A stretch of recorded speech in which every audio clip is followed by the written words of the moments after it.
Okay, sorry, I was muted. Can you hear me now, everyone? Yes, now Yes. yes. Yes. My apologies. My apologies. I have no problem starting again. Oh, Okay. yes, no problem. Sorry about that. Everyone was excited, but we forgot to press the unmute button. Okay, so I'll start over. So today we are continuing from yesterday regarding the understanding BIT1. So we went with the tools. We tried to understand the code, didn't do any optimization, because the most important thing when you get a code, for example, if you're doing a PhD or not, a researcher, you get a code and you need to know what's happening with the code. You're just starting your research or some isolation or whatever you're going to do. You need to understand the code. So the first approach in performance analysis or performance engineering, you try to understand the code without doing anything, right? And so you need to give some questions to tools, and these tools will give you answers at the end of the day.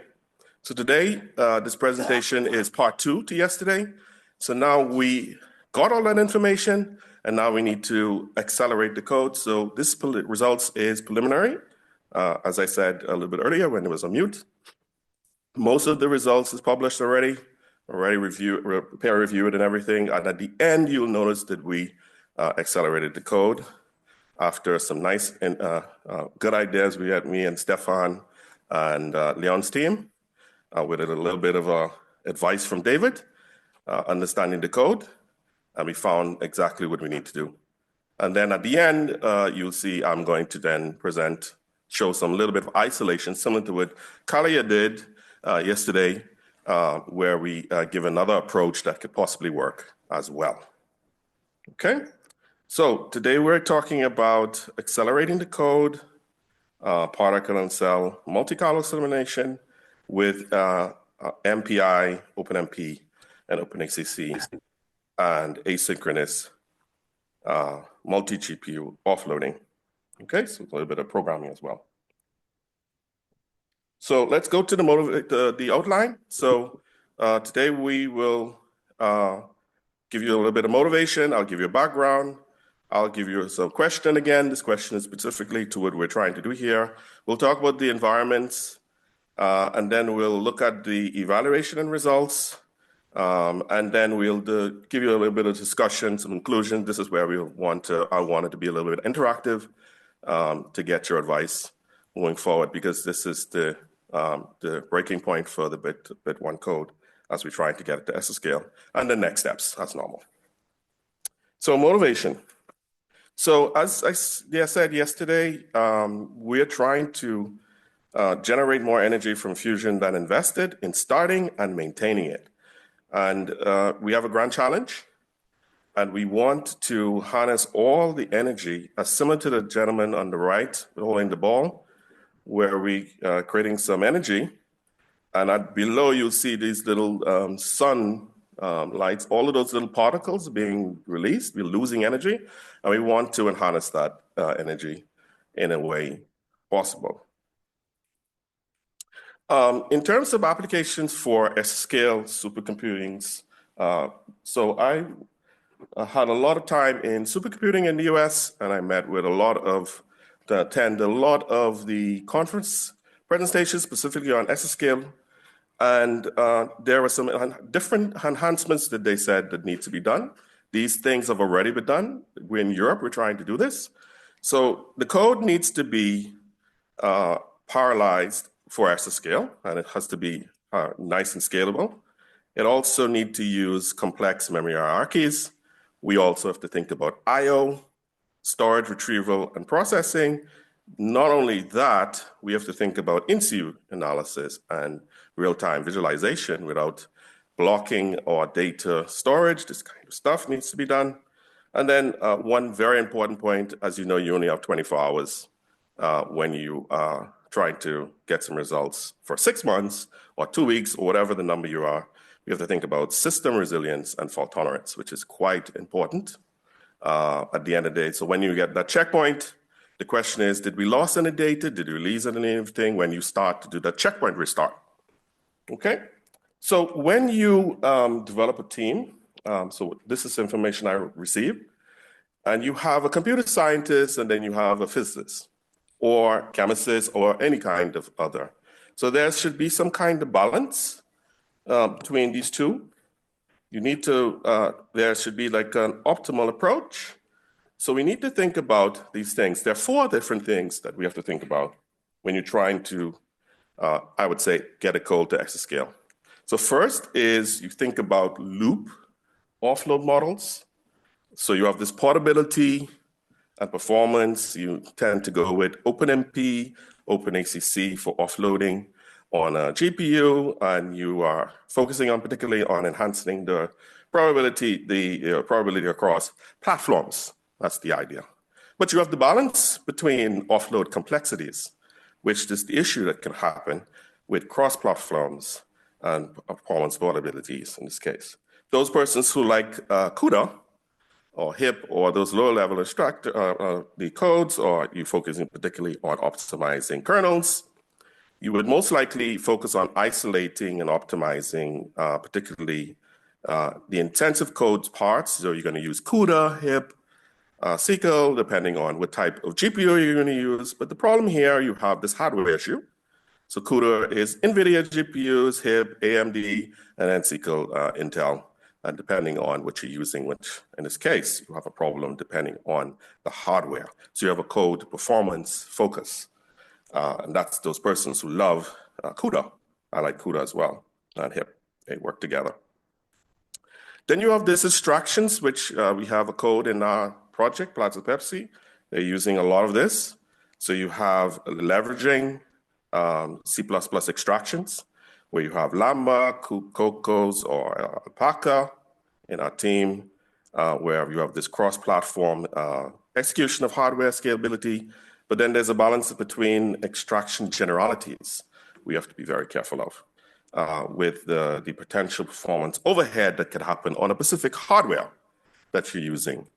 So for example, if you're using Llama, it can be particularly fast on a particular machine, or in this case, you have to think about optimizing particularly for a hardware specific optimization.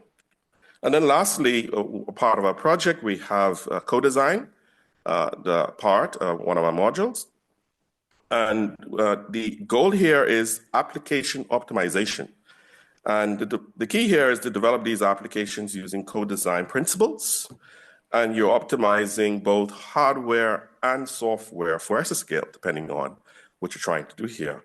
But there's a balance between the hardware-specific optimization with a software probability portability across these machines. For example, as mentioned during the RISC-V, particularly the code needs to be developed a certain way.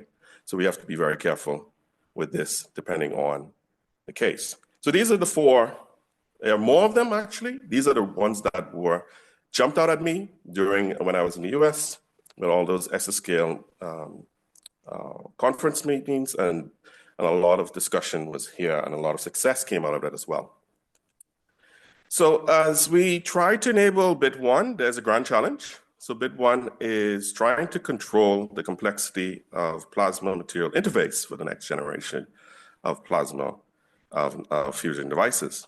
And you see that nice little video I showed yesterday, where the edge part of the tokamak is being simulated. And then BIT1, as you see in the middle here, this was presented by David, where you have the BIT1 is simulating the plasma behavior within the tokamak deviator, where the arrow is pointing particularly. But then when we want to get to exascale, we have to think about investigating, characterizing, understanding, validating, and then also improving. So not only you have to think about going ahead and using these tools, you have to think about improving the code at the end of the day. So you have to identify those functions. You have to think about single node performance. Don't go to those large machines yet. Stay on one machine, stay on one node, and then try to optimize. Evaluate the MPI communication, load balancing, characterize the I/O depending on the level. Even though it might be 1%, it can hit you hard. Streamline the insights and retrieval from analysis and visualization, and then try to improve your resilience and fault tolerance, which is quite important in this case. So we have the workflow, and I'll go quick with this because we did this yesterday. Yeah, so we had that nice little simulation. It took about 6 months, and then we have this little workflow here. So we went ahead and profiled the code, right? That was yesterday. We identified those gaps, and then we had this present state at the moment here where we're optimizing, and then we have this GPU porting happening, and we're trying to use it 2 weeks at the end of the day. Profile, gap analysis. If there's any gaps, we would go towards optimizing again, and then we'll, if no gaps, then we'll go to exascale and try to see what's going on with bit 2 and bit 3, is what they will present a little bit later. So let's go into the background. I will continue with this quickly because we did this yesterday. So you have the bit code, the 1D and 3D versions. I'm not sure about the 2D, but David will talk more about that a bit later. So you have the particle mover, weight on the grid, the field solver, and the most important part is Monte Carlo collision, where it was developed in Berkeley University. It's fast, no limit of collisions. And the key here is there's no limit in the size of the system. So we already spoke with this yesterday, so I'll be quick with that. And yesterday as well, just to recap, bit 1 particularly is a 1D code, 3 vector space. We're focusing particularly on these 3 species, electrons, ions, and neutrals. C is the cell index, P is the particle index. And as you know, when the particle moves to the next cell, we need to know exactly where it is. And then for the RJ function, you have this delete. So when the particle moves, the position needs to be removed. So we'll look at what we saw yesterday with the RJ function, why it was taking so long in this case. So it has a domain decomposition. The data layout is in particle information stored in memory. And then we have this non-blocking. But we found out some things from yesterday. There's some limitations, right? So we found out that there's some workload imbalance in the code during particle movement. We realized that the code is an MPI application, particularly. There's this lack of hybrid parallel computing involved. And then it's CPU bound, particularly. So there's lack of GPU utilization and support in this code. Okay? So let's look at a question, right? So let's see if we can try to answer this question. So how can techniques and tools be used to reveal insights and effectively optimize the computational efficiency of extreme scale particle and cell Monte Carlo simulations? Because that's what bit 1 is, right? We're trying to get a desk scale. Well, we need to avoid some stuff, and we need to know some stuff, right? So for thing important here, when you try to go to exascale, you have to think about data volume and storage. So we have to think about the expensive call functions. So if you're familiar with gprof, yesterday, gprof is really designed specifically to tell you those call functions, which one is taking the longest calls so many times. So you have data transform, and communication we need to be careful of. So you have to have a balance between communication and computation, right? Then we have the processing and analysis. So those most commonly use MPI calls, which is quite important. Computational resource utilization. So we have to understand the impact of workload imbalance. And then very important part here is time-consuming insight retrieval information we have to be very careful of. Right, so we need to streamline this analysis and debugging techniques. We need to figure out what is the best approach. So let's look at the environments we use. So yesterday I mentioned these nice environments we use with the original bit 1 code where we understand the code using Green Dog as similar to our workstation, little laptops. And we have administrative privileges to try to understand what's going on. NJ particularly was the first system we use with the GPUs, which is one of the HPC systems on site. And it has A100 GPUs. And we'll talk a lot about that very soon. And Dardel as well has the AMD GPUs, which we didn't use. And I'll explain why we didn't use Dardel. GPU partition, because you can see on we use a CPU partition for Dardel. In terms of empowering BIT1, and when we say empowering BIT1, we're now accelerating, right? We're giving it a nice little push. It's fast on CPU, and now we're going to introduce this nice little GPU card that you're going to use. So we use NJ again as our base, and then we started to use Vega, and Dardel will still be the CPU part that we will think about, because remember, we are only accelerating a part of the code, and the rest of the code is going to stay on the GPU, and I'll explain shortly about this. And then we have Monte Nostrum we used as our pre-exascale step towards Jupiter, which is the exascale machine. I'll go quick with this because we did this already. So we have those two different test cases, the ionization and the sheath case. Don't forget the ionization is when all the particles go in the system, evenly distributed. They interact with deuterium gas, and then they cause ionization where the neutrals decrease due to this process. The same thing happens with the sheath. In a different way, but the electrons and ions go in, they interact with each other, or they combine to create these neutrals, and then you have this kind of sheath in the front walls in this case. But this one is a lot more complex. And remember, again, we used 5 nodes for the sheath because it's very complex, and then we use 1 for the ionization use test case. For the GPU and CPU test case, we still use the ionization because we want to start here first before we start to go directly to 5 nodes in this case. And you can see the little small the evolution after 5,000 time steps. So without further ado, let's go to the nice, interesting information, preliminary results. I'll start with some results that was already published, and then we'll go directly into some preliminary information. So firstly, remember yesterday, we talked about those tools, right? So we have gprof, perv, extra imperaver, IPM, and then also Darshan.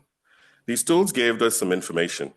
They told us some very important things. gprof told us these reported functions where we need to understand where we can optimize. Remember, gprof is not optimizing the code.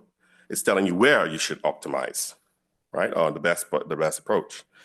Perv, giving us the understanding of the cache, because we have to think about the memory usage as well, how it's going to operate. So we got a little visualization on the far right where we see how the code will happen if we start to decrease the problem size. We have the communication pattern, and then IPM, which is a US product. They are not developing any finishing anymore, but this was used particularly a lot in the past.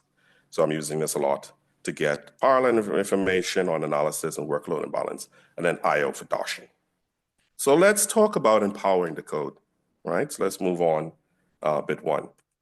So firstly, the question is, what are these tools giving us? The purpose here is to provide valuable insights and hidden patterns in the code, right? So you have tools, these tools, you even have others if you're going to use a different type of machine, for example, Rockprof or Tau, if you're familiar with those kind of Scarpy, if you're familiar with all of these type of tools, you have to pick one and you have to get an answer at the end of the day.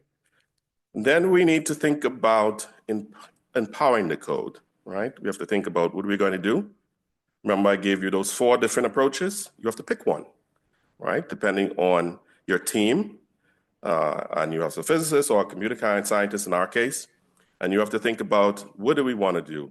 Do we want to change the code, particularly, or do we don't want to change the code and see can we accelerate it without doing this? So we have to think about streamlining the hardware complexities of this code when parallelizing them, and then again we did some initial GPU acceleration. So what we decided to do in this case, David is the lead on this. Let's don't do anything to the code, and let's try to introduce an interface using OpenMP and OpenACC. In this case, we'll need to look for those hot kernels and then try to offload, take that very expensive part and put it on a GPU and see what happens in this case. And then we decide what we're going to do here. So remember yesterday, this nice little plot that got a lot of questions? So what does this do? This told us, and it gave us information about reporting the frequently used function, not optimizing it. It's just telling us which functions are being called the most. So we saw that the RJ is being called many times, and then the mover and so on and so forth, depending on the use case. You can see the sheath is 50% and then 15, depending on which input file you use. So we decided that the RJ is a bit complex. So if you saw the little kind of box chart that Khaled showed, which is very, very similar, the RJ has this rempar function that deletes, and it's really complex, and it's tied also to the binary collisions operators and so on and so forth. When I actually ported to GPU, there's a lot of issues there. The GPU said, no, I don't like it. So we decided to keep it on the CPU and then focus on the mover in this case. So we started to focus particularly on the particle mover, where the key here is to improve that workload and balance in the code, all right? So the question is, what is OpenMP and then OpenACC? So OpenMP is open multi processing, and then you also have OpenACC, which is open accelerators. Now, OpenACC is normally, if you're not familiar with OpenACC, it's normally used for like GPU porting, right? Right? Automatically, you think GPUs. But no, it's not correct, because OpenACC also can work on CPUs, depending on what it is. So you see on this far left, so there's two approaches we use to the code. This code, which you see here, is the mover, because we want to optimize. So we decided, because of the imbalance in the code, we needed to create something called a unstructured region, right? Where you see the far top of each of those, where you see the pragma and the far left top. I don't know if I can show an arrow, but that's fine. Just look to the top where it says OpenMP tasks and then OpenACC multi-core. You'll see it, we would going to start of a kind of unstructured region format in this case. Now, OpenACC tasks is kind of like a fine-grained parallelism with tasks for dynamic workload and balance, and OpenACC is for multi-core. So you have to enable like a kind of flag to tell it not to use the GPU, use the CPU in this case, all right?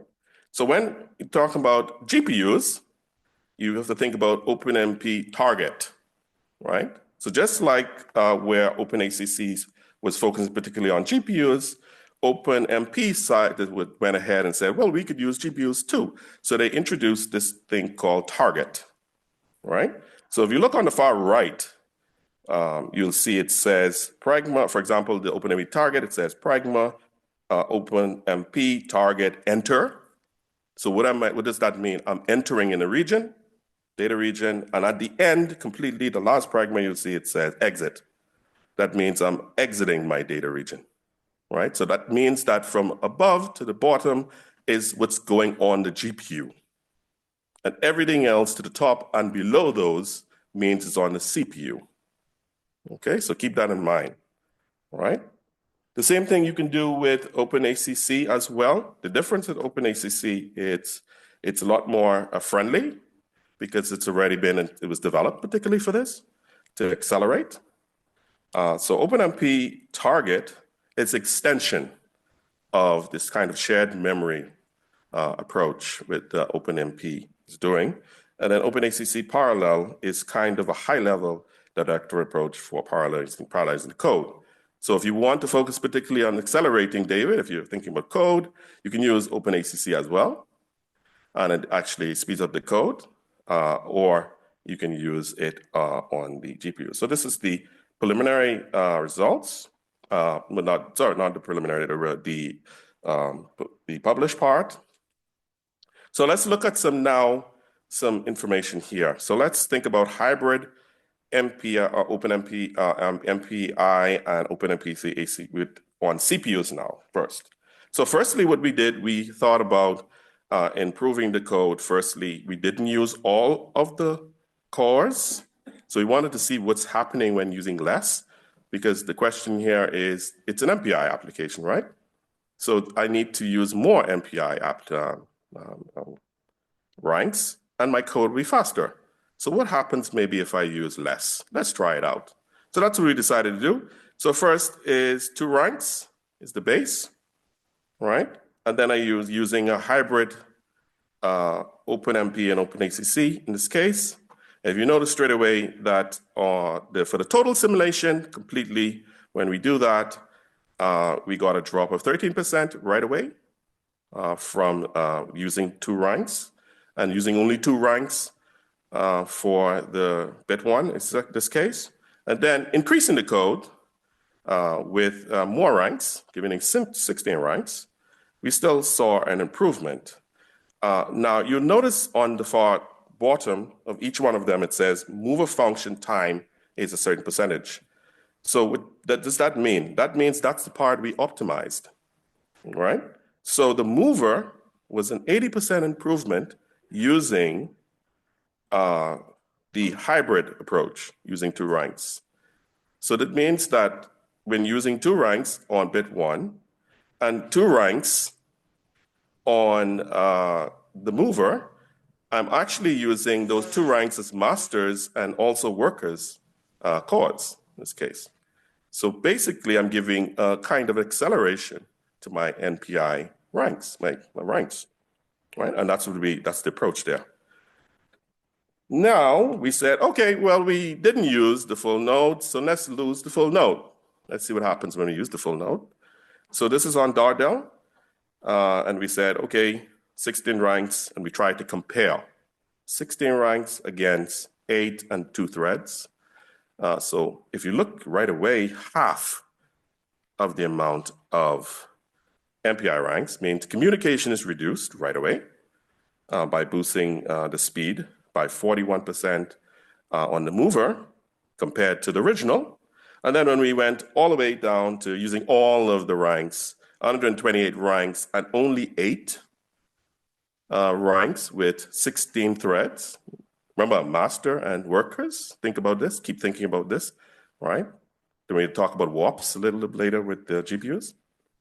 And we got this 17% improvement using. So when you run that Slurm script, for example, yesterday, and you use 128, I can use 8, and I am faster than you. And that's what that's showing you, right? And this is the CPU. Okay, so that means that's how powerful it is using an interface like, for example, OpenMP or OpenACC in this case. So we said, okay, wonderful. We did this on 1 node, and now we need to do this on a large amount of nodes. That's what I'm interested in, right? So what happened? Remember that sweet spot we talked about? 20 nodes. It told us some interesting information as well. So we saw we got an improvement around 11%, so we did improve ourselves. But what happened to the CPU, the BIT1 original? You see it started to kind of saturate, even though the optimized one started to saturate on the mover. We still got this improvement around 37.5% using the mover in this case, which is pretty good. But we know what the reason is, because we have the I/O issue, right? It's a serial code. It's a lot of files. So there's many different things. This is not using OpenMP. This is not using OpenPMD or any kind of extraction. It's just literally just optimizing, right? What we saw over here is that's the total simulation, and now mover. Let's look at the optimized one. Right away, remember I told you, the 1 node, 50%, straight away, I'm using less. But this time I'm using we got up at 40% in this case, speed up. And then notice what happened when we went straight away to 50 nodes, 100 nodes, kind of saturates. But we know why, because we have the profiling. It told us what's going on with the code in this case. So let's look about porting. Now this is the interesting part, right? So that was the CPU. So we're porting the code for the first time GPUs. We don't know if it's GPU ready. Let's see what we're going to do here. So firstly, you need to understand what is the difference between CPU and GPUs. That's the first thing. Well, their CPUs have serial and parallel processing. The CPUs excel at serial processing. So you have to think about, let's think about a big block, and then think about GPUs, small little blocks in this case, all right? So it excels with parallel processing. Now, when you think about offloading, you have to think about the application code. So the word application code is BIT1. Let's replace it. So BIT1 is that little rectangle going up and down. And then I need to think about where do I need to offload. So I selected the mover, I would say the green section, and I just passed it to the mover. And I send everything else to the CPU in this case. All right? So we move the computational intensive sections to the GPU. And then we develop like a kind of formula that can help this. So it's really CPU plus some interface plus GPU as a co-processor in this case, giving you this acceleration. So once you think about this, this is what giving you an idea of how this would work. So let's think about something very, very, very important here. So the GPU has its own memory amount, and then the CPU has the system memory, right? So if you notice, it says without, so WH, W/O, and then you have manage, unified memory, and in bracket explicit in this case. So this is what you're actually doing with BIT1, right? If you're going to do this kind of a GPU. And then if you're going to, I would say, port the code, you have to think about which compiler you're going to use, or which approach you're going to use, and then sending it particularly to the GPU in this case. And you're actually going to run the make file. That's what that is. Run make. That's what you're doing there. Then you need to think about something very important, because the GPU and the CPU, they have a problem. This copying happens a lot. So we decided to implement this with unified memory approach. Now, when I say unified memory, I mean managed. So if you're familiar with CUDA, you would think you're CUDA, Madlock, this case,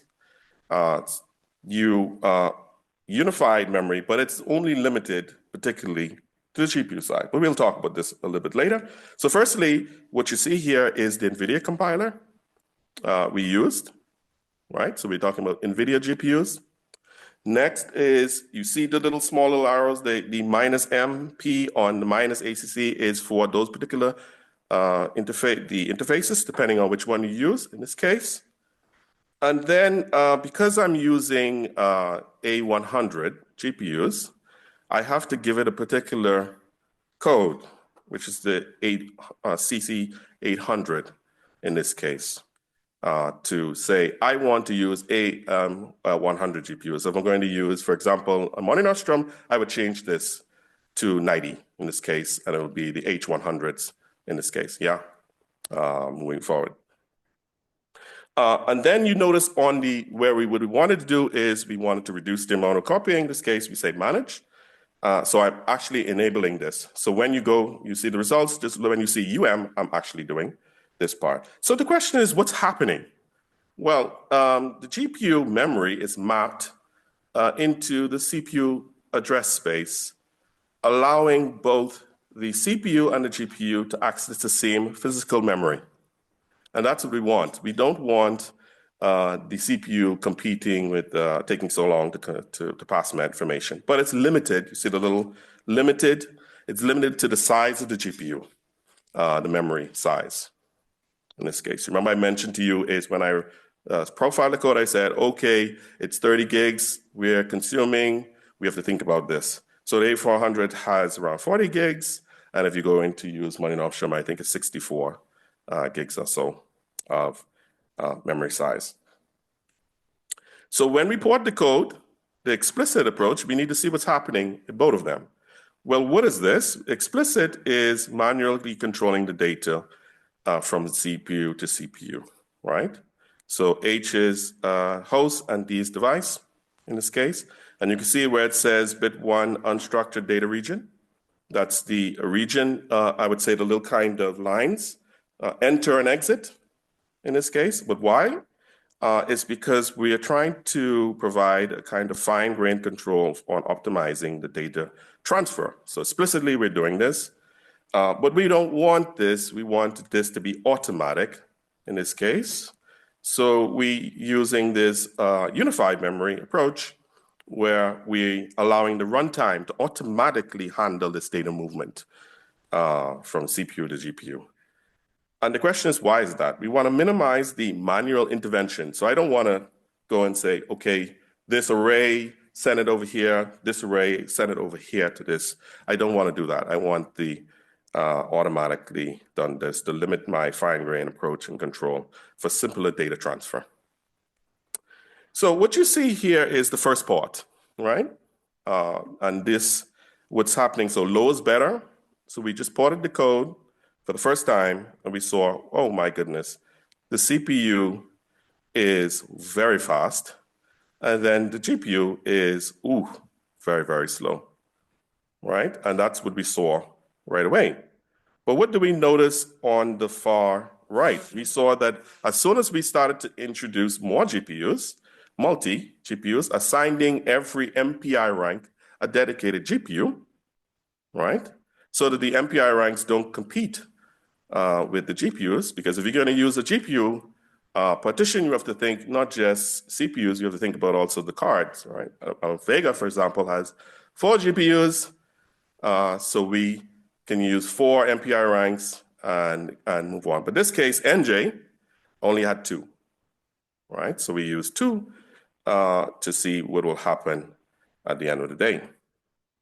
So we have to be very careful. We're copying. This is a multi-dimensional arrays with this inside BIT1, and we have to be very careful copying so much data from CPU to GPU every time step. So remember David mentioned millions of time steps?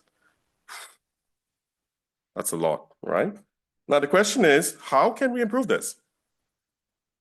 Okay, so let's accelerate BIT1 right now. Let's see how we can make this faster. So firstly, we decided to use the asynchronous approach. So OpenMP has an asynchronous part, and also CCC also has asynchronous. So we want to limit the amount of data transfer, which is our issue because it's fast, and we saw that on the CPU, but we have this problem copying back and forth, right? So here is the approach. First approach with OpenMP. So OpenMP has something called target tasks, right? So remember we did wonderful with the task-based parallelism with the CPU part. And then it has something, a directive, clauses where it says no wait, and a dependency clause. So we have to be very careful with asynchronous. So we put in on each of the kernels. So as Kari mentioned, there's some kernels and very easy kernels. So each of the kernels, we put a dependency on those, and you can see it's with X because the first kernel is talking about X, going out to X, and then the last one in this case. And if you notice right away, we're using vectorization as well. Kalia was totally right. But we also used vectorization. So you see it says Pragma OpenMP SIMD, right? Single instruction and multi-dimensional data in this case, which is very important. So Kalia is totally right with vectorization. So what is this? We enable an asynchronous GPU execution and overlapping communication and data transfer while ensuring data task dependencies are met for efficient and correct movement. OpenACC also has this approach, but it does it a bit different. It has something called asynchronous with an open bracket N. Well, what is that? It's kind of like queuing, right? So I could assign a particular kernel to stay in a particular queue. So if you look at the code, you'll see the data region above where it says enter, I put asynchronous 1, and then at the very low, I have exit asynchronous 1. That means I have a non-blocking data transfer, nothing affecting it, and nothing is going to interfere when data is transferred in this case. I'm doing the same thing with the kernels. So each kernel is going to have its own queue in this case, and then I'm telling it to wait for all the queues to finish before to make sure everything is correct. And if you notice, I'm using NVIDIA GPUs in this case. Right there, you saw it where it says device_type NVIDIA. So I'm using that. So what this is doing, this is enabling asynchronous GPU execution by overlapping the communication and data transfer with effective queue management to optimize the resource utilization and minimize the idle time on the GPU, because that's what was happening, really.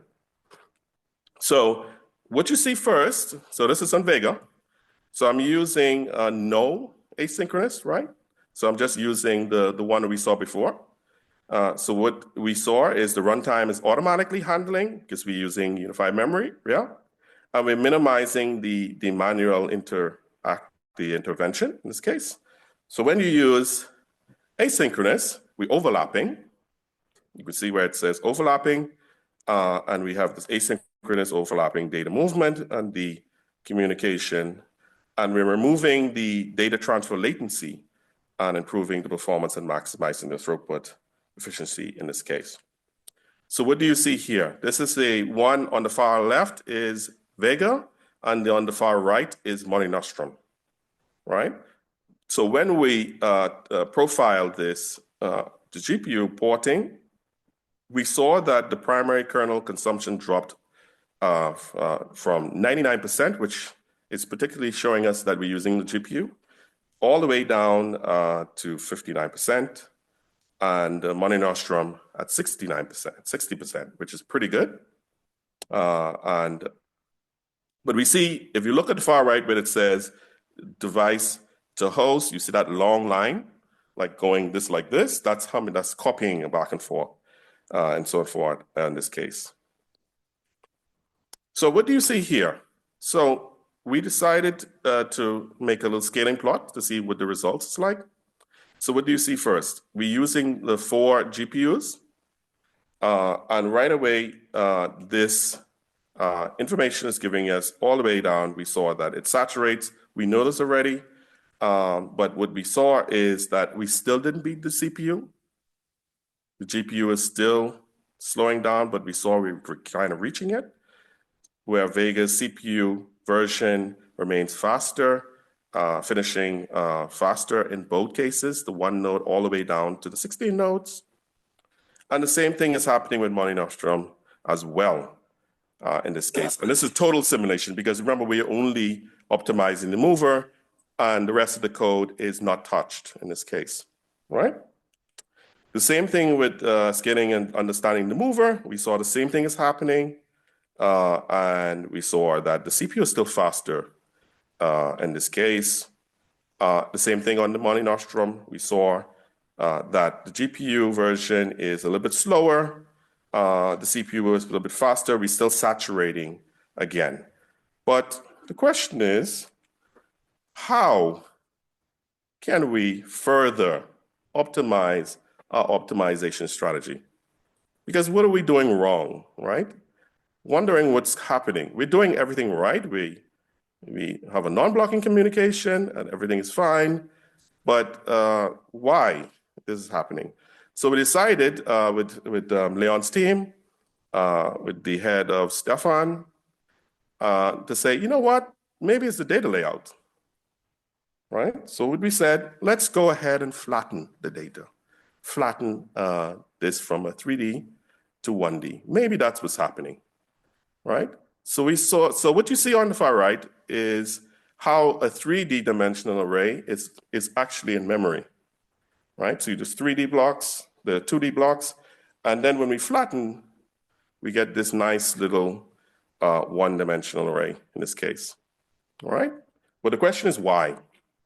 Well, we want better memory access and GPU utilization. We want to be able to have a nice way of vectorizing, backcalories, right, in this case.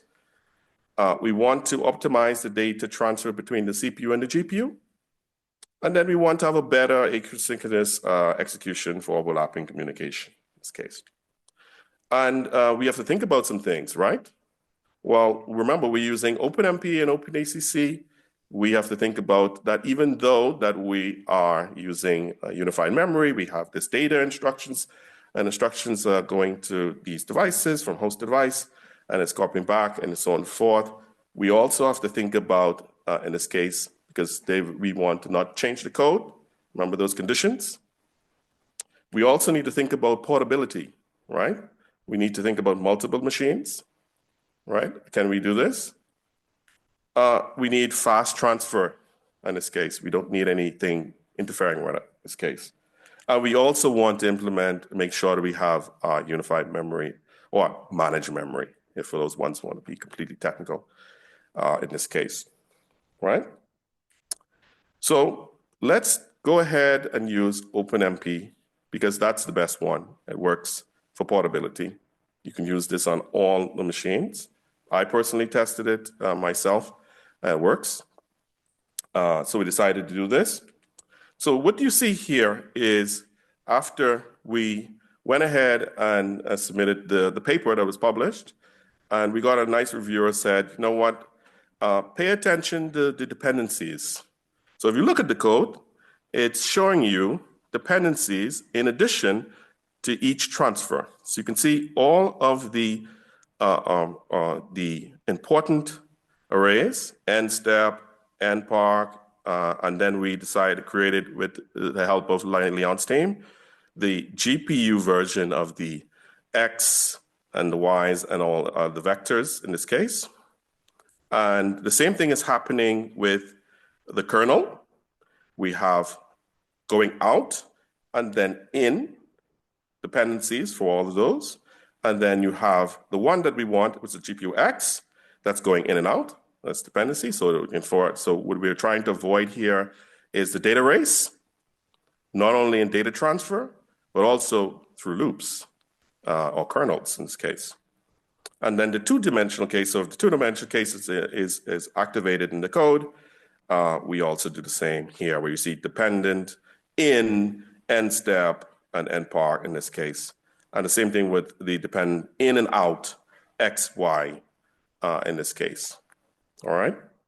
And if you notice previously, I had task and then task below because I wanted to synchronize to make sure that the kernels were not being blocked, were not being overriding each other or giving incorrect results. Because I have the dependencies, I don't need to do that anymore.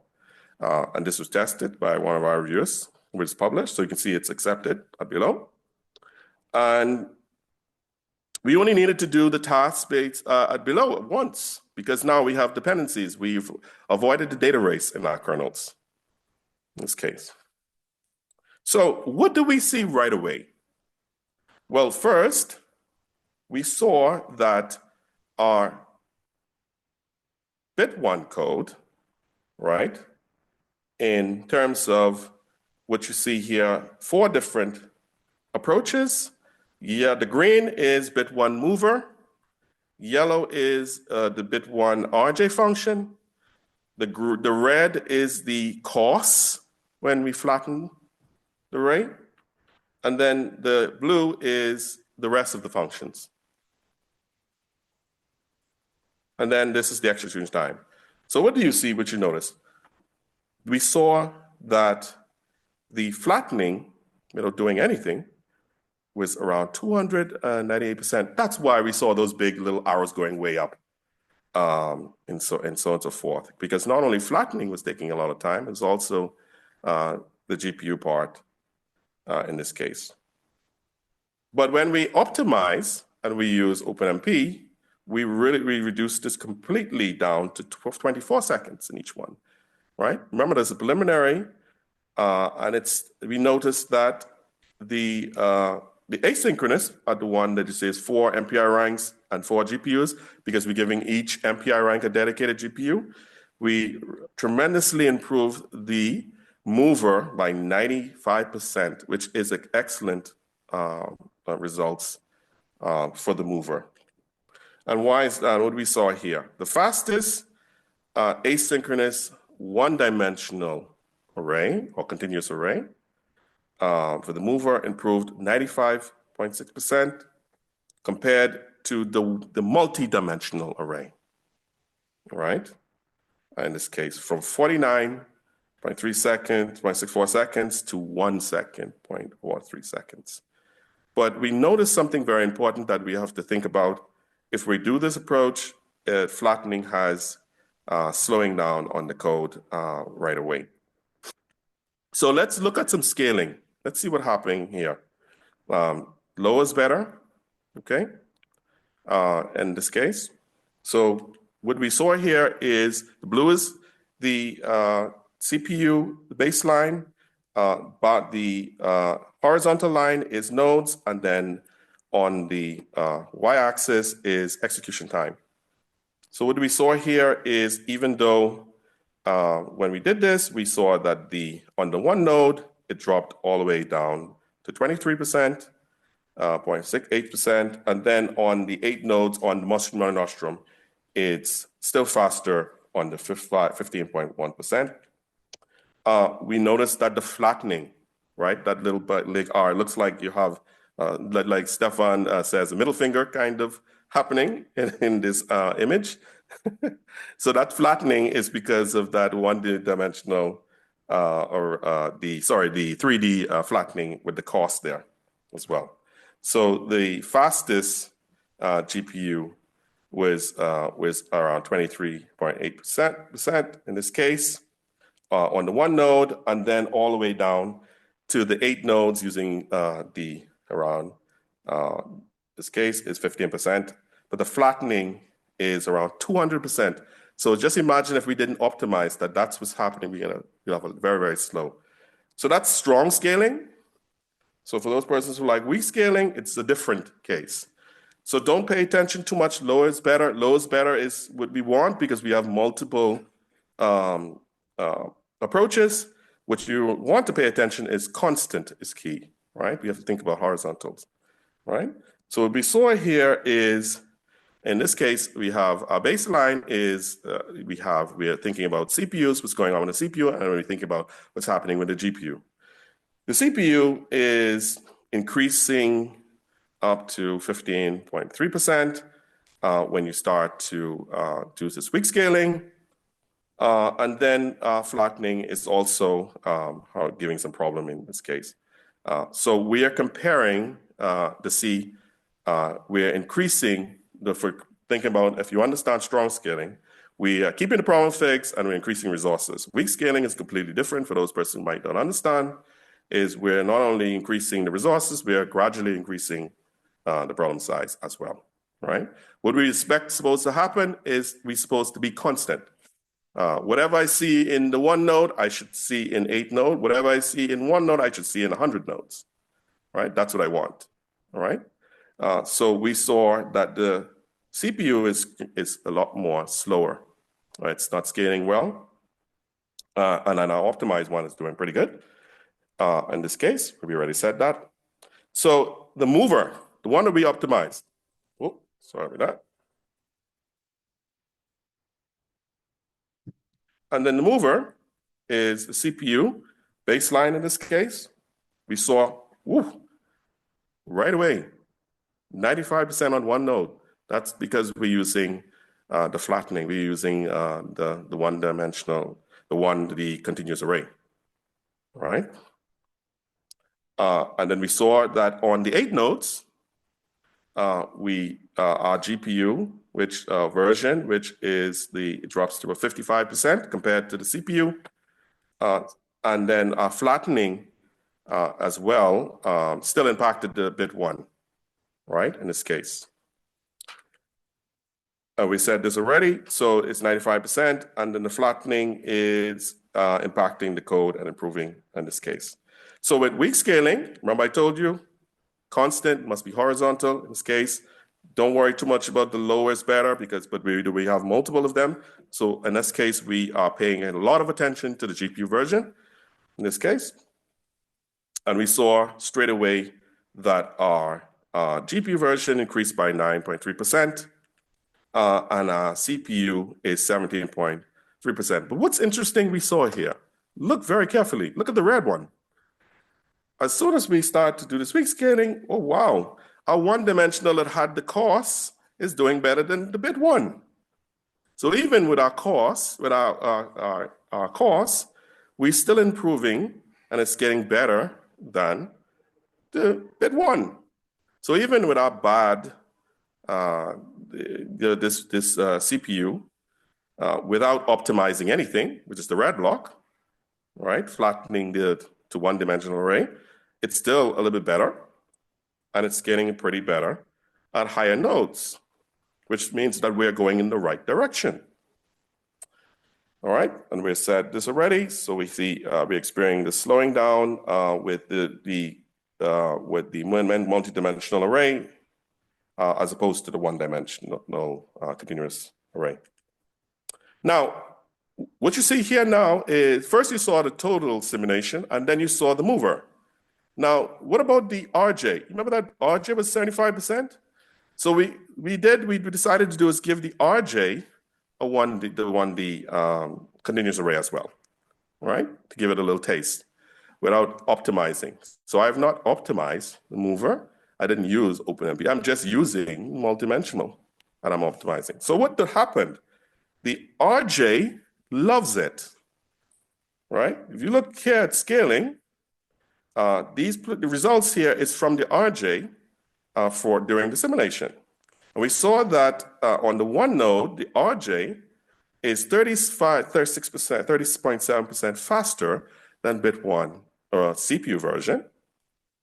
And then even on the 8 nodes, it's even 17%, a lot more faster, even though. And then if you notice that even the one with the costs is faster, has dropped to around 91%, which is pretty good.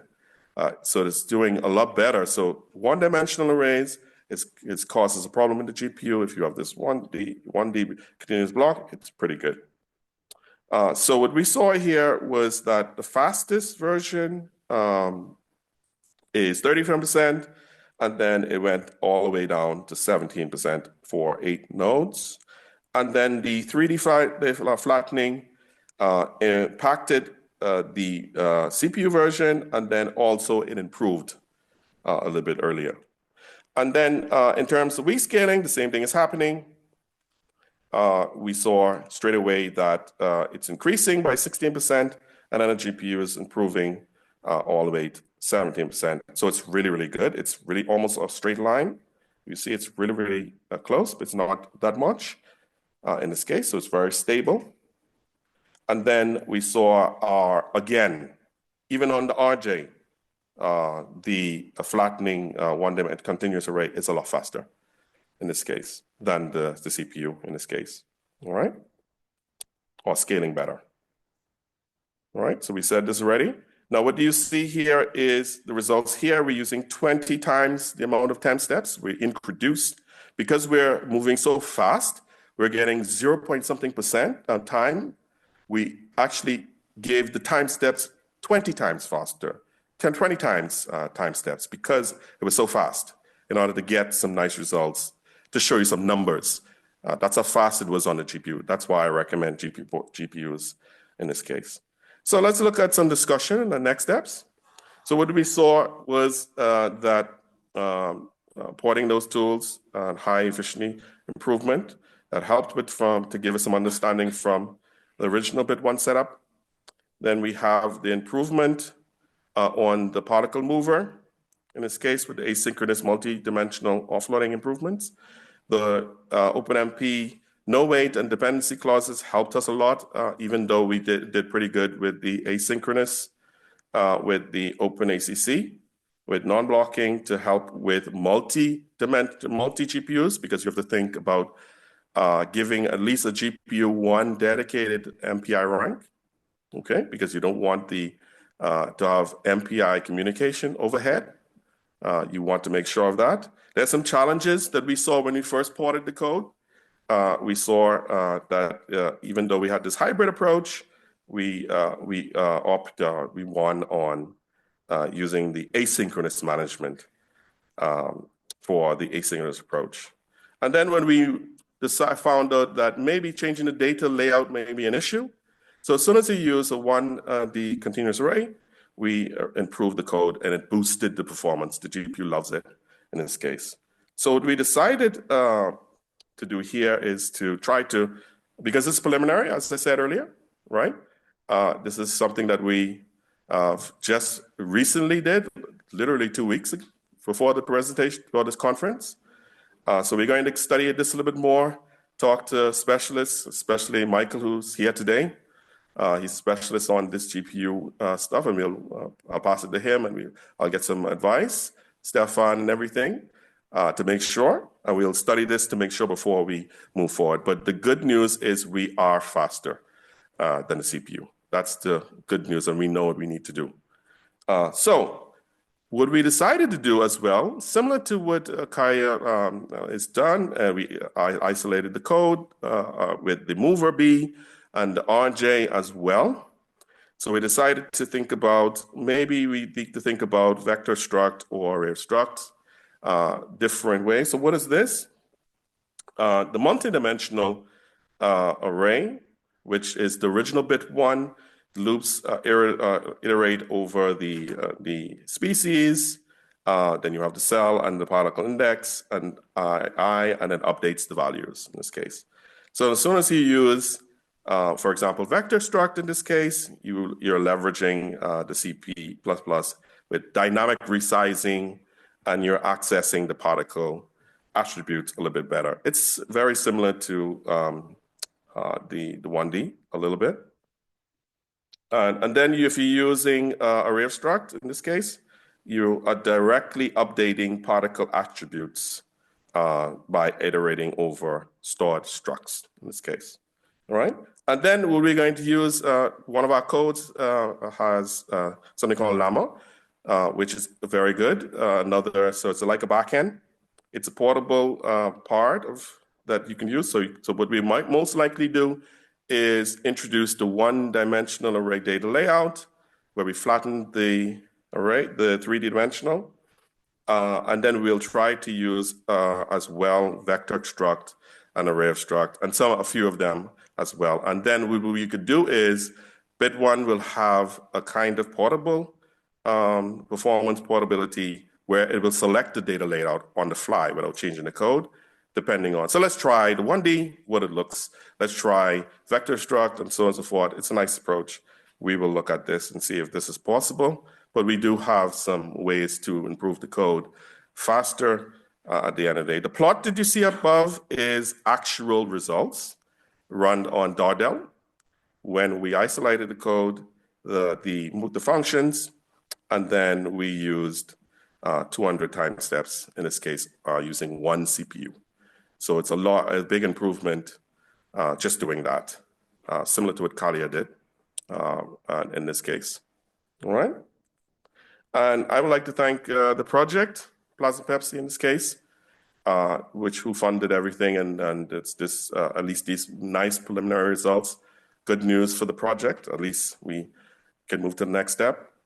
And if you have any questions.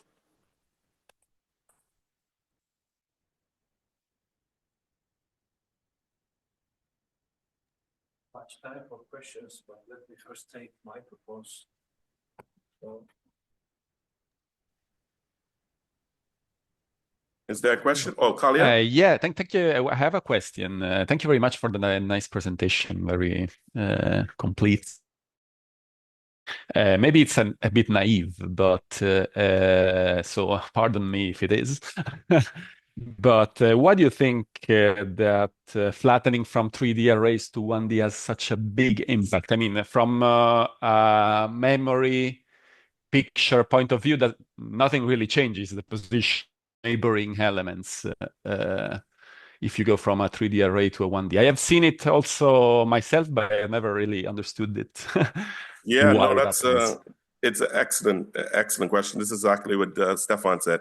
Jeremy, what if I use 1D, what will happen? Well, the data is changing. What's happening is the GPU loves it, right? So what I noticed when I ported it to an AMD, just giving you a live scenario, I ported it to the AMD GPUs, and what it did, it only picked up the first array.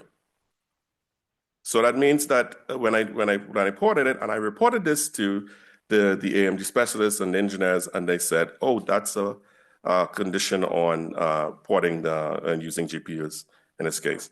So the data is not changed. And then another thing that's important is it's very long. It's a lot more complex.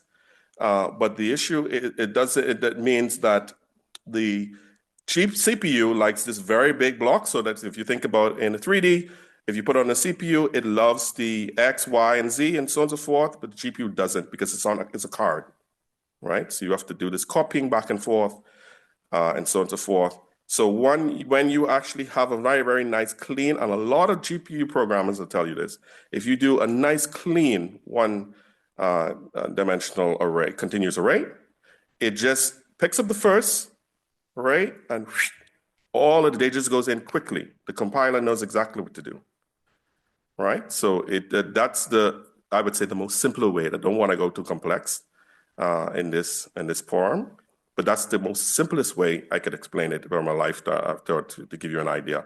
So I would say if you're thinking about GPU porting, try it. If you go and flatten, do the flattening, and you'll notice right away of improvement in the code. Okay, yeah. So it has to do with the hardware, with the GPU hardware, how it is. It actually stores. Correct. Okay, Yeah, okay. exactly. Okay. It's because it's hardware. Because now, remember now, there's many different types of optimization. There's code optimization and hardware optimization. We have to think about hardware now because it's a card, right? It's not the actual CPU, which you are used to. So we have to think about using the power of the GPU, where you had it actually goes faster with parallel processing. So we have all those threads. Give those threads some work to do. They have to do some kind of gathering. So you have this MPI gatherer as well that you can do. Broadcasting, for example, all of these things are happening. So the GPU needs to find a way to get these results faster. And the way to do that is for everyone to ask for all the data to be accessed in one place. Okay, thank you very much. Yeah, so as opposed to having multi-dimensional, but it's normal, right? It depends on which hardware you're using in this case.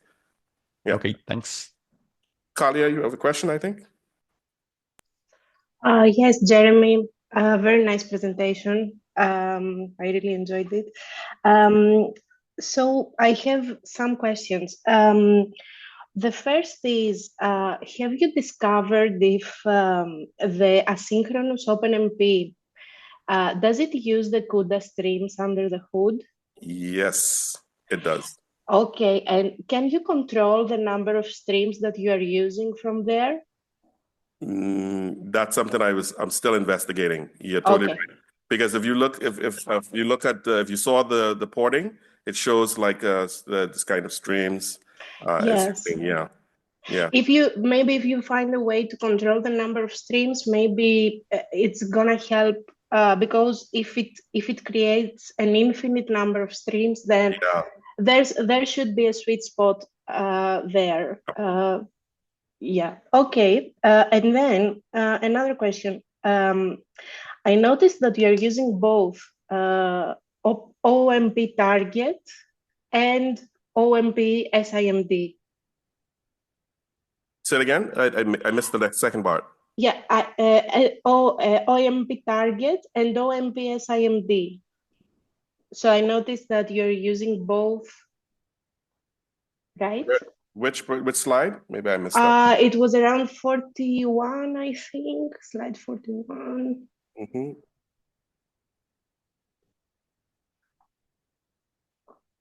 Okay, yeah. So here there is Pragma OMP target, which is directive to target the GPU, and then within. Is it within this, the SIMD, or maybe it's a previous slide? Oh, yeah, parallel 4, and then, yeah, OpenMP target and parallel 4 SIMD. So oh, yes. Yes. That's vectorization, yeah.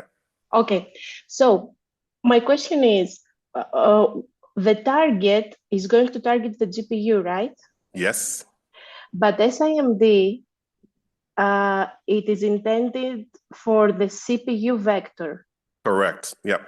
That might, I'm not sure, I have never used these directives, but my thinking is that because the GPU has some SIMD nature within, so maybe here there might be some confusion, like, okay, I'm targeting the GPU, but then I'm going to execute some instructions on the CPU because I have the SIMD directive. So maybe I'm not sure how this works. I don't know if you have investigated this. Yes. So this was actually a question by one of the reviewers. Okay. And what happens is, because we're using the and this was actually back and forth with questions. When we use the unified memory flag, we're using the same physical memory space. So what's actually happening is you do get this kind of page fault depending on what you're doing. But because you have what OpenMP has, you can use vectorization as well with the target because you're offloading to the GPU and you're going back to the CPU.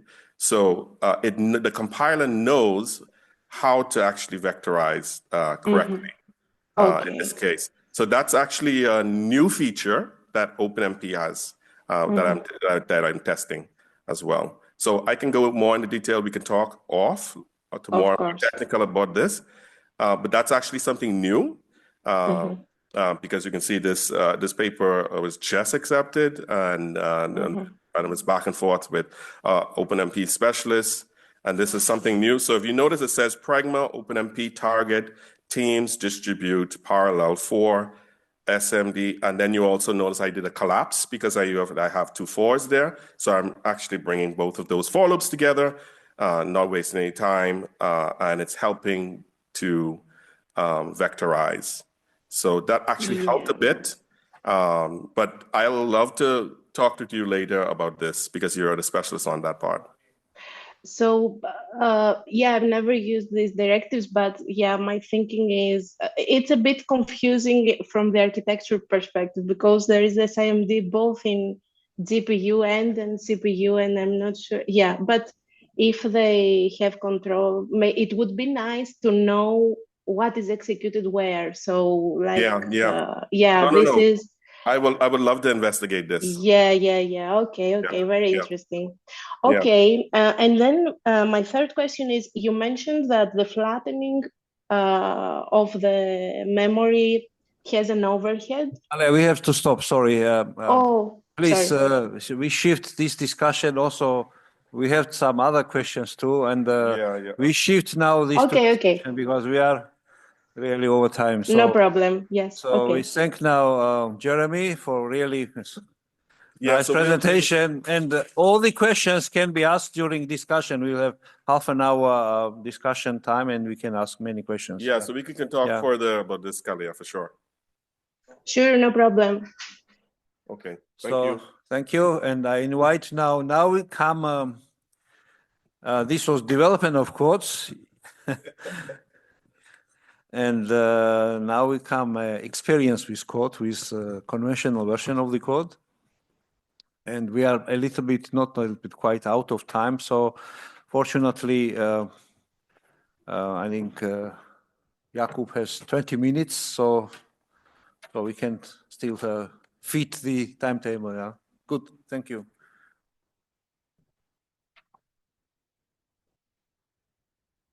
See our distribution. We can day 3.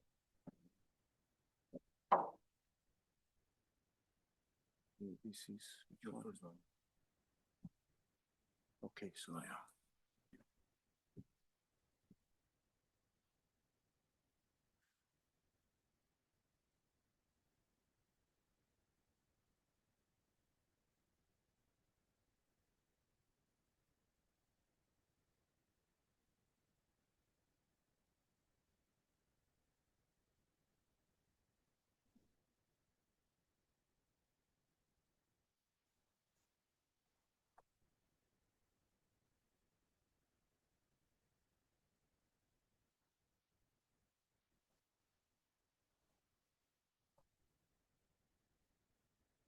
Okay, so good morning, everyone. My name is Jakub Hromadka. I'm here from IPP Prague. I will talk about my BIT1 modeling experiences, which are not so which are not so long term, I would say. I'm still beginner, and it will be kind of a report of my work which I am doing here, and which is connected with the Compass upgrade tokamak.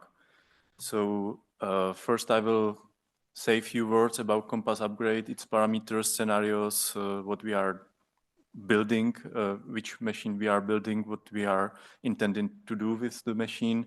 I will speak a little bit about the ELMs we expect in Compass upgrade.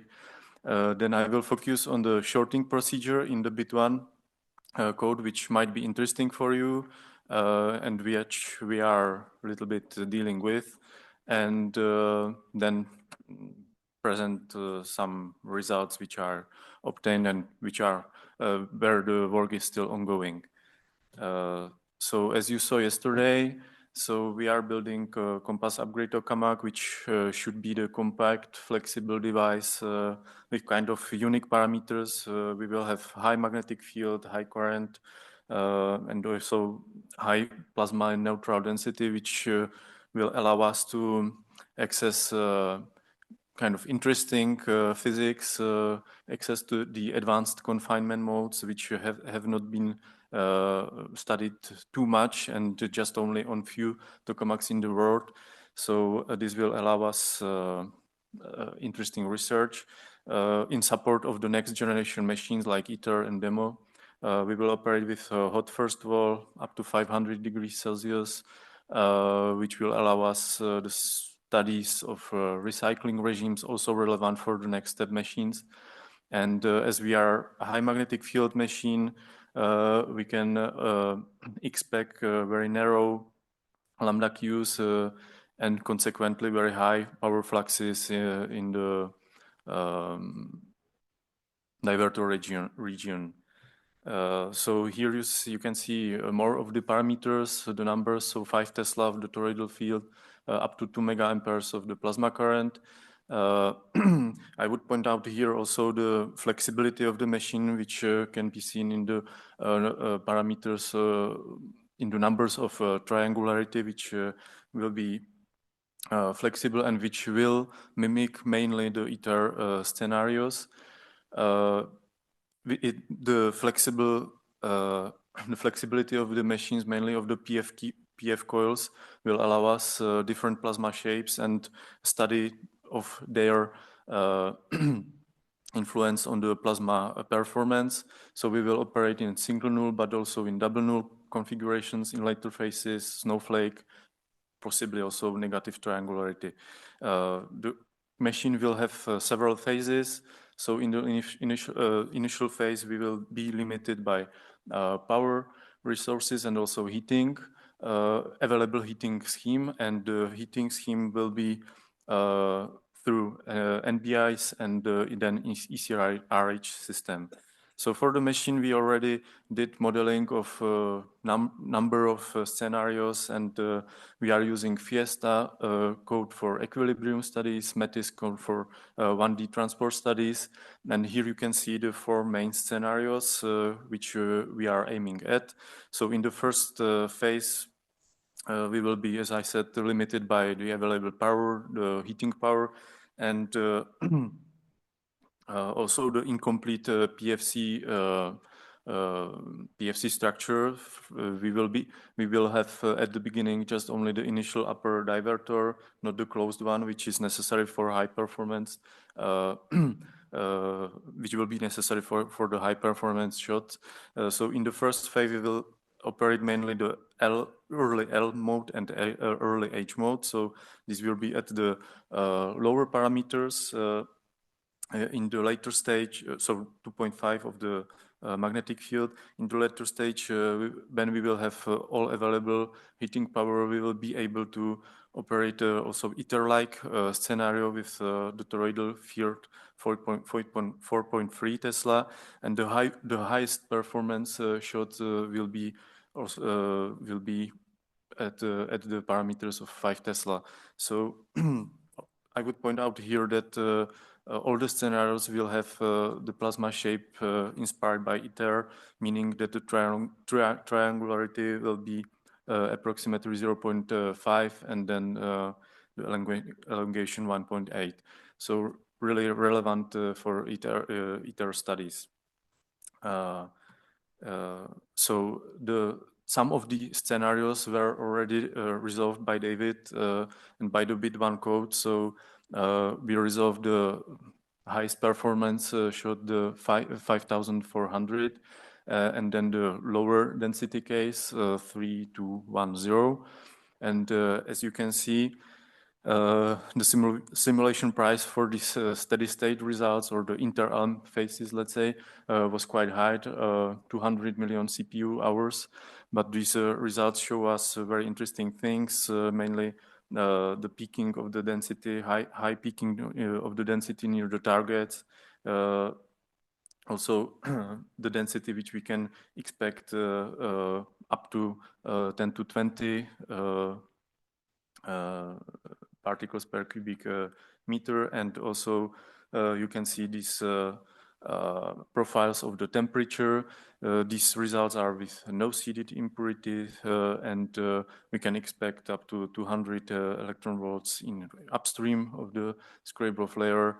And for the ions, for the electrons, there are little differences between the scenarios. But anyway, the high fluxes, high heat fluxes up to tens of megawatts per meter square can be expected in the machine.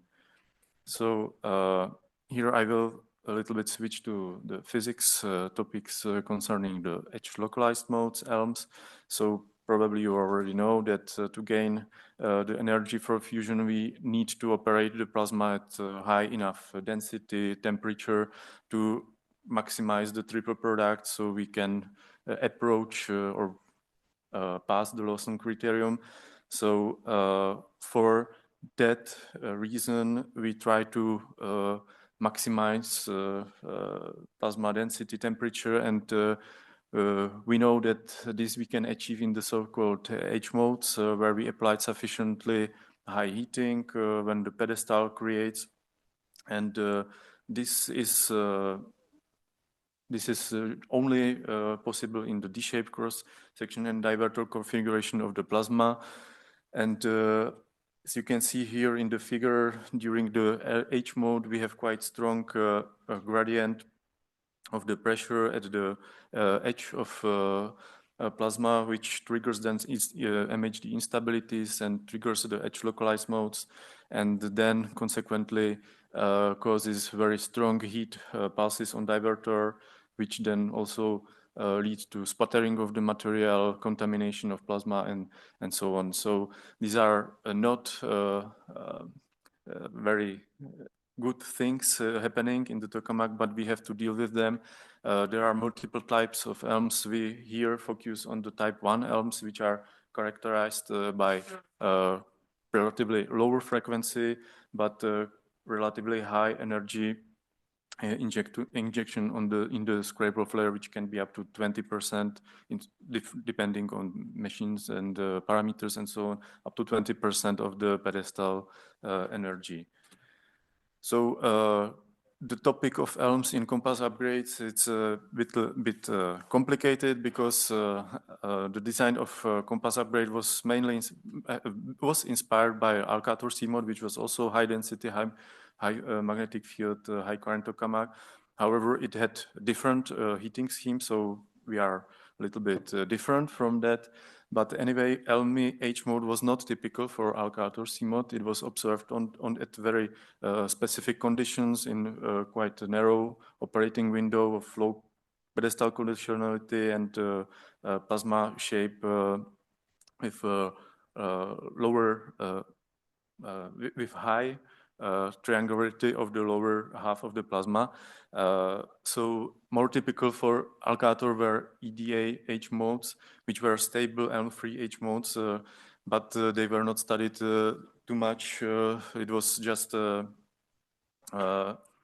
few shots, and so for us, it's a kind of very good position because we would like to investigate both modes, LMI or in EDH mode. We don't know how it will work with our heating scheme. We should be able to access also the lower collisionality regimes due to the diverter cryopumps. And for us, it's a little bit, it's really the space where we can bring quite new knowledge, how these modes are connected, how they, what are the conditions between the switching and so on.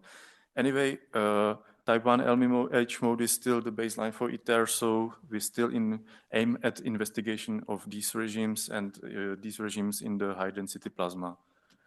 So now switch back to BIT1 code. So here the motivation for the shorting, which is implemented in BIT1. So as you can see, as you know, for plasma modeling, we need really very short, to resolve very short time and space resolution. And for that reason, we end up with number of time steps which we need to reach some steady state. We also need very small space space steps and so on. So in altogether, it leads to very heavy simulations. And one of the kind of tricks we can use is the shorting. So when you see the 1D Fokker-Planck equation, which is behind this physics, you can see that it's invariant against the transformation when we switch to the transport time and space. We need to, it is accompanied by changing also the collisionality on the right side. But after this transformation, we can reduce the time, simulation time by factor of, squared of the shorting factor. And this is very interesting. You can see the shorting profile, which is available in the BIT1 by specific settings. So near the targets, we keep non-shorting region so that we really precisely resolve the surface physics, also the sheet physics and so on. Then we have some transition region and then the shortened area. So in the flat, in the areas where the shorting factor is flat, the physics is really invariant in this transition region. It might bring some additional effects, and you can see that in this plot that when we are using the shorting up to, let's say, tenths of tenths, so that we still have enough precise result, but one has to be very careful. So what shorting to use when we would like to investigate the ELMs in compass upgrade? So as I mentioned, the steady state simulations were done with which were resolved by David of the two scenarios were done with shorting factor 2.2. But as we sat to the table and started to calculate what we need for ELMs, we ended up with conclusion that shorting 2.2 is not suitable. We need larger shorting because we ended up with too long simulations, and so we decided to switch to the shorting factor 10, which, as you can see, leads an estimate to 60 million CPU hours for the resolution of the time of the ELM event and after relaxation, so that it's still a large number, but already acceptable, let's say. So we decided to switch to this shorting factor. You can see the parameters to which we expect 200 microseconds of the ELM event, 700 EVs, and these calculations. I will go further. You will have the presentation available, so then you can. So changing of the shorting factor is a little bit delicate procedure, I would say, that one has to be very careful. Here I list the parameters which has to be addressed when one switches between two systems. So it's obviously length of the system, but then also the number of spatial cells, so that we keep the same step size, source of the length of the source position, but also source intensity. This I will speak in the next slide. Then all the positions of the diagnostic points which we have in the system, also the shorting settings, which defines how large are these non-shortened and transition regions, and then number of, and also the NC2P parameter. So as we did some tests, so first, as I'm not so advanced user, I did a test to see how the shorting works between the system on a really easy test case, deuterium plasma of some parameters, as you can see. And so for that case, I resolved the steady state, and then I switched the shorting. So when I did not touch NC2P and the intensity of the source, just shrink the domain size and the source size, I ended up with a solution when the number of particles decreased, and that the final density was not the original one, that it was lower. Then I realized that, okay, I shrink the source, I need to increase its intensity to keep still the same flow into the domain. Okay, still I did it. I ended up with the correct density, but still I was observing the decrease of the number of particles. Okay, then I realized that when I shrink the system, I still had the same number of particles in the system, because the code has the cells, but just only different sizing of the cells. So I artificially increased the charge of the particles, and also it. So I need to go to the NC2P to keep the same charge density. And then I ended up with a solution which is which really continuously which continues and without any spikes and without any decrease of the particles and so on. So these parameters are needed for to change.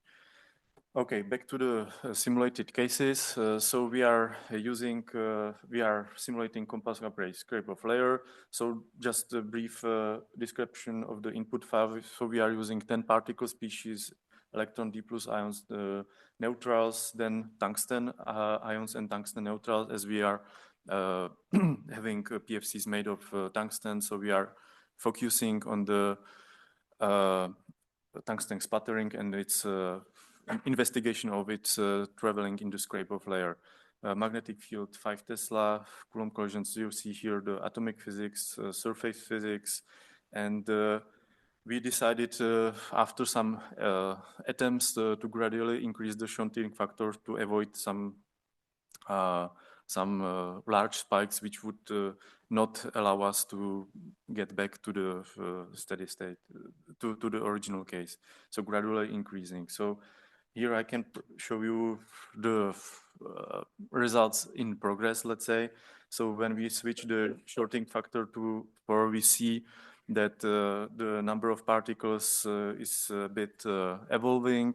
We are mainly interested in the electrons and D plus ions, the neutrals, which are the most present particles there. We see slight increase of the slight decrease of the charged particles, slight increase of the neutral particles. But what is you can see that it's kind of relaxing to some values, but what is not so good, I would say, are heat fluxes, which after you can see that at the beginning we started with the original solution, then we changed the shorting factor, spike occurred, and then we saw the relaxation of the particle fluxes to the wall, which more or less go back to the initial values. But concerning the heat fluxes, which are more yeah, which are the heat fluxes seems to be stable and does not converge to the original values. So still they are 1.5 times higher than the original case, and more or less we are investigating the reasons, trying to play with the settings, and also trying to do some updates of the code, because there were some suspicions that for this behavior the surface charge, which is resolved to keep the charge neutrality in the system, might play a role when we are playing with the different length of the system. So we are optimistic.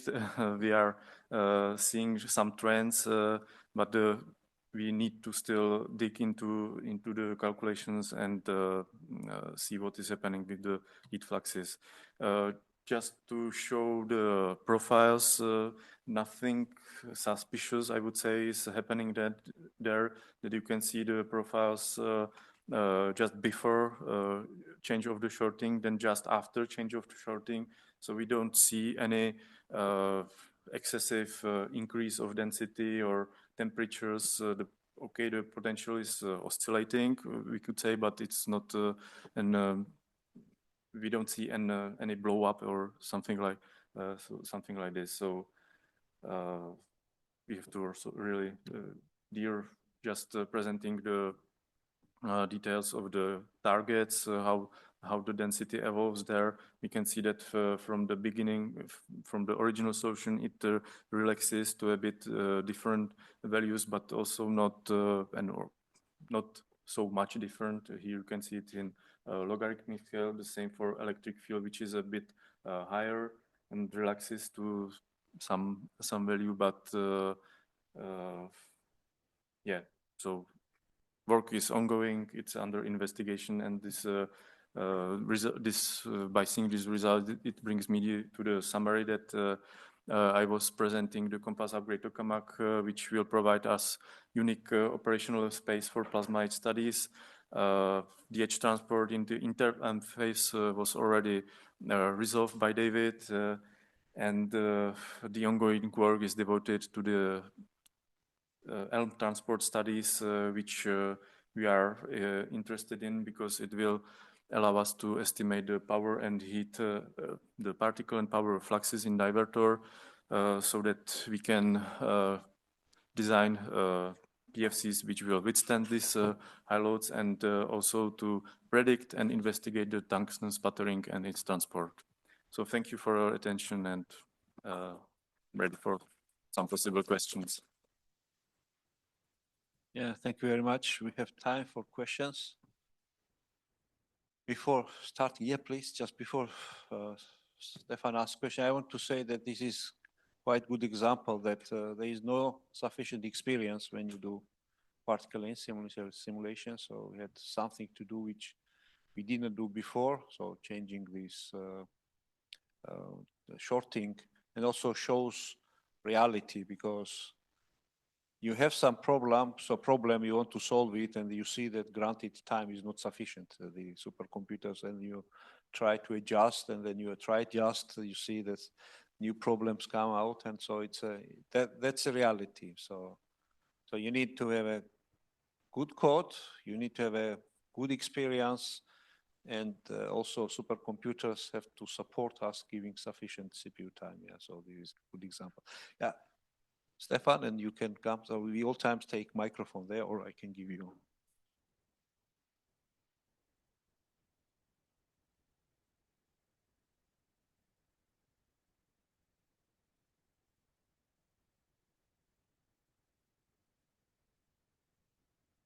Yeah, I think it should. Okay, now it works. Quick question on the first density profile plot that you showed at the beginning of the presentation. Yeah, can you explain this inflection point, the density profile, what is causing it? You mean this one? Yes. Yeah, so I think here it is the, in this region, there is a source, which is injecting the particles. So it's an edge of the source region, probably, David. Can... Yeah, it's correct. It's a very high density plasma. Actually, if you let us much more time, it smoothes more and more. Simply we gave up because we don't have enough time. So it's just end of the source region, and because it's all times happening when you have very high density, and so we have high density, and you have also high heat coming from the source. So that's what comes out. Yeah. It's a source of the heat, so you have a transport of the heat, so you have a lot of particles. Yeah.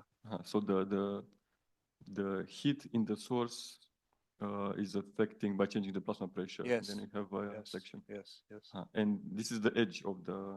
This is exactly edge. You see on the high, high field side, it's still kept, and on the low field side, this disappeared. You can see still very small. Yeah, it's a very small somewhere here. But I mean, this does not contribute to simulations, but it's really 200 million CPU hours is really a lot. So you have to probably at least 50 million more just to cancel this, let's say, minimum, but it brings nothing. So that what was the shape of the source? It's sinusoidal. Usual cosine. Yes, cosine cosine shape. like. Yeah, so maybe for future let's say development of BIT1, maybe the source strength, the strength of the heat source maybe should also be proportional to some shape, which decreases asymptotically to zero to avoid such sharp. Yeah.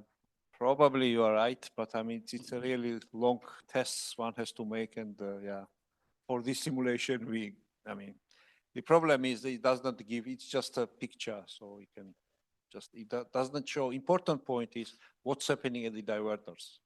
So this is the main point, and we don't see any change at the diverters. So this is what was main idea why we have stopped there. Yeah. Sorry for, good. Please, Michael. So more on the computational side. So from Jeremy and his views, we expect something like maybe a 10 to 100 speed up if you finally do the GPUs, and then maybe from scaling to a full machine, because you do not need all the memory, you get another order of magnitude speed up. So in the end, you get maybe 10 to the 3 in total. And I saw the 10 to the 9. So what would you gain from your status now towards I agree, 10 to the 9 is unfortunately ridiculous at these current situations. So what would you gain in terms of if you looked at a 1,000-fold speed up? 1,000 speed up. Okay, so then we could relieve the shorting factor and go to the original value, mainly more probably also to non-shorting regime. So really you see that it's squared. So if it's really disorder, so then we can go to the more precise simulation. We need 10 to 10 time steps. It's reliable, because if you go to one of the previous slides, when this was from one of my old papers, if you go there, I mean, there were shorting, there was a description of shorting. Yeah, here. You see, it was 2004, it was in Whitey Talk in Varena, and I was telling that it was 10 to 5 special cells, 10 to 9 time steps. We are doing much more now. We have 10 to up to few times 10 to 6 special cells, and 10 to 9, and I mean 1D, I mean this number. So this was unrealistic that time, but now we have at least 2 orders of magnitude larger system, but it's still not sufficient. So I will speak about shorting in my presentation too, but I mean, idea is that there are different steps. So we really expect to speed up maybe 10 to 20, maybe 100 times. And this will help us to make system more realistic. This is more simple case because I was based on these simulations, and You see, its shorting was not changing so strongly, but I realized why it's like this. In this simulation, we do not have neutrals. It was simulation without neutrals, but now we have atomic physics, and atomic physics, yes, contributes to the shorting much more than in this picture. So this is still kind of old. I mean, we have new data, but this is trick. Every simulator of plasma edge, scrape of layer is using these tricks, these or similar, but I don't know. These usually are not discussed, but this is essential thing how to reproduce our simulations. Yeah. Thank you. Janne, please. Yeah, I just have a short question. I have an opinion on this, of course, but how do you see the shortening affecting the convective part of transport, especially in terms of course, the transition region to no shortening? Yeah. Yeah, like we know that it affects collisionality, so then it changes the transport coefficient, let's say, and yeah, I like in the uniform part, it should be still okay, but the transition region brings another phenomena which is kind of hard to say some numbers how it's affecting, but I think that some tests would help to see how much it affects the rarity. We know about this, that this region really makes the problems, and we'll focus on that in the investigation. I don't have any answer at the moment. Yeah, golden rule is to not use shorting, but we have simulation without shorting large machines. So like we have compass was simulated without shorting. You do not see any principal difference. Difference in the qualitatively, there is no difference. Quantitatively, we try to be within 10%. That's why we are trying with compass upgrades to reduce some effects till 10. Now we have up to 50% some areas. So some areas are perfectly matched, but most sensitive one is up to 50%. So we try to reduce it. But this is price you pay. Either you make long simulations, and 200 million CPU hours is few year work.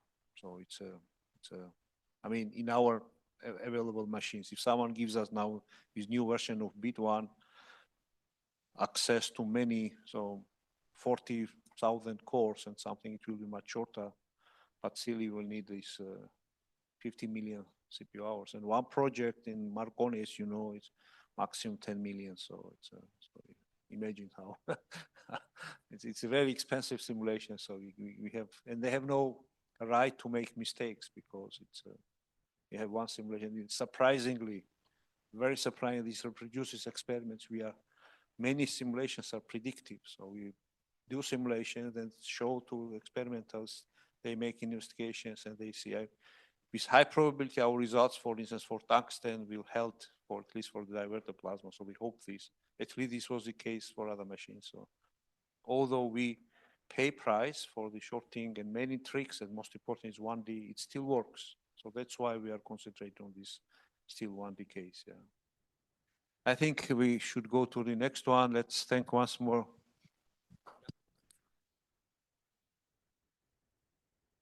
We go to coffee break. Yeah. So let's make a short coffee break. Yeah. I don't know. Quarter past, or 10 minutes past. Okay. So 10 minutes past. I have a talk. Yeah, I have a talk at another workshop.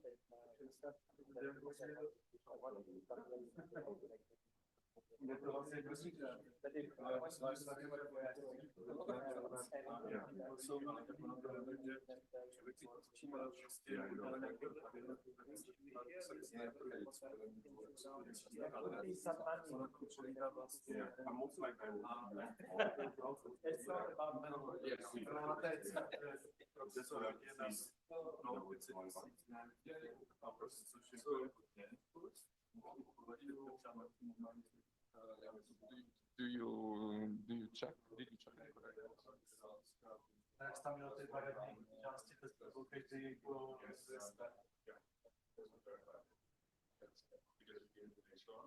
Yeah, that was one of the actual reinforcement that one of the viewers asked. I expect that's actually why we have the dependency.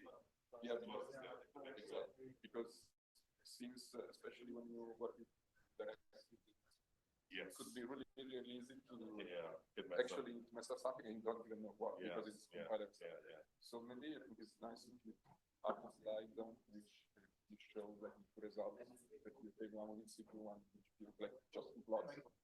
So just for the audience. Okay. All right, see you. Yeah.